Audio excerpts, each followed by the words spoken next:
आप देख रहे हैं घर पूरा सपना अधूरा, जिसको जी बिजनेस कोशिश कर रहा है इसको पूरा करने की। बड़ा सवाल है। निश्चित तौर पर हमारे साथ एक कॉलर है, श्वेता। बीके जैन दिल्ली से हैं जी, पूछिए अपना सवाल। सर ऐसा है कि मैंने आगरे के प्लॉट के लिए अप्लाई किया था जी। मैंने अप्लाई किया था आगरे में जी। तो उनकी कोई प्रोजेक्ट मतलब 2 किस्तें भी जमा कर दी मैंने। 80,000 की 2 किस्तें जमा कर दी जी। उसके बाद वो कहने लगे कि भाई हमारी अभी इसको लाइसेंस नहीं मिला, अपने पैसे वापस ले जाइए आप। जी ठीक है, पैसा वापस ले लिया मैंने। अब वो चेक दे दिया उन्होंने। अब वो चेक का क्या हुआ कि वो बैंक से डिसऑनर होकर आ गए जी। अब बैंक से डिसऑनर होकर आ गए। वो मेरिडियन होटल दिल्ली में उनका ऑफिस है, PSG ग्रुप का जी। तो वहाँ पर क्या हुआ कि वहाँ पर जाते हैं तो वो मालिक मिलते नहीं।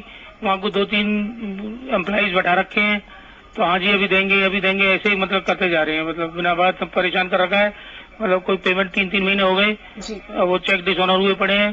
कोर्ट के लिए जाते हैं तो कहते हैं कि भाई वकील कहता है कि हमने 15-20 हजार रुपये फीस लगेगी, 6 महीने तक वो 5-6 साल केस चलेगा, कुछ नहीं कर सकता, प्यार से निकाल लीजिए उनसे जो निकालना है। कौशिक साहब आपसे पूछना चाहेंगे ये सवाल, ये जानना चाहते हैं कि इन्होंने 2 अपनी इंस्टॉलमेंट्स दी, 80,000 रुपए की कैश दिया, इनको चेक वापस दिया गया, इनके चेक बाउंस हो गए और अब वो जाते हैं उनके ऑफिस तो कोई मिलता नहीं उनसे। ऐसे में क्या कर सकता है ग्राहक?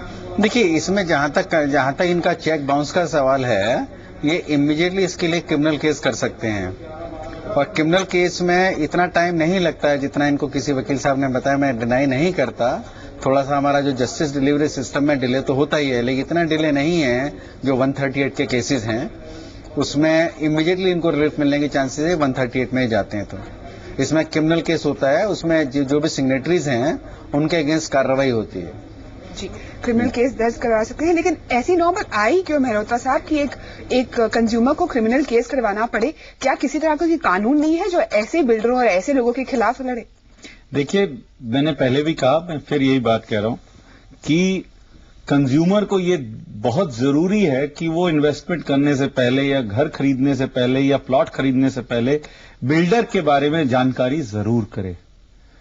क्या उसकी हिस्ट्री है, कितने साल से वो ये काम कर रहा है, उसने पहले कोई प्रोजेक्ट किया है तो वो ठीक से किया है, नहीं किया है, वहां के रहने वाले लोग उससे खुश हैं या नहीं हैं। ये एक बहुत जरूरी चीज है। तो यहाँ पर निश्चित तौर पर आप ये कह रहे हैं कि कंज्यूमर अवेयरनेस की जो बात होती है, कंज्यूमर अवेयरनेस काफी ज्यादा आवश्यक है, काफी ज्यादा बहुत जरूरी है। चलिए हम आपके पास आते हैं, लेकिन अभी चलते हैं सीधा अर्पित त्रिवेदी के पास, अहमदाबाद। अर्पित, अगर हम देखें तो पूरे देश के अंदर इस तरह के बिल्डर देखने को मिल रहे हैं, क्या कहेंगे आप अर्पित? बिल्कुल जाहिर सी बात है, जिस तरह से अमीश पिछले कुछ समय से रियल एस्टेट बाजार में तेजी आई है, तो ये जो बड़े बिल्डर्स हैं वो तो जमीन खरीद लेते हैं, लेकिन जो छोटे बिल्डर्स हैं वो जैसे तैसे करके एक तरफ से जमीन तो खरीद लेते हैं, लेकिन जमीन खरीदने के बाद जिस तरह से उस पर कंस्ट्रक्शन होना चाहिए उसके पैसे उसके पास होते नहीं है। तो एक तरफ लुभावनी जाहिरात जो होती है वो करने के बाद वो ग्राहक से पैसे तो ले लेते हैं, लेकिन ये जो घर जो पूरा करने का उनका एक काम होता है वो टाइम से पूरा नहीं कर पाते हैं, या फिर जो उन्होंने फैसिलिटीज प्रॉमिस की हुई होती है कस्टमर को वो पूरी नहीं हो पाती है, और यहीं से ये झमेला पूरा शुरू हो जाता है।